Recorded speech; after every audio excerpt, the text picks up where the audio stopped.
கொள்கை கூட்டணி என்ன? கொள்கை கூட்டணி இந்த நாட்டில் கொள்ளை கள்ளச்சாராயத்தில் 100 பேர் செத்து போயிட்டாங்க. அதை போய் முதலமைச்சர் பார்த்தாரா? ஐயா, கள்ளச்சாராயத்தில் குடிச்சு இறஞ்சா 10 லட்சம் ரூபாயா, வெடி விபத்துல இருந்தா 2 லட்சம் ரூபாயா, வெள்ளத்துல இருந்தா 2 லட்சம் ரூபாயா, என்னடா ஆச்சு?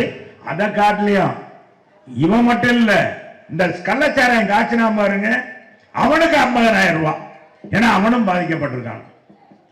என்னங்க மக்களுடைய வரி பணத்தை இந்த ஆட்சி எப்படியெல்லாம் எனக்கு எப்படி பாழாக்குதுன்னு நீங்க பாருங்க.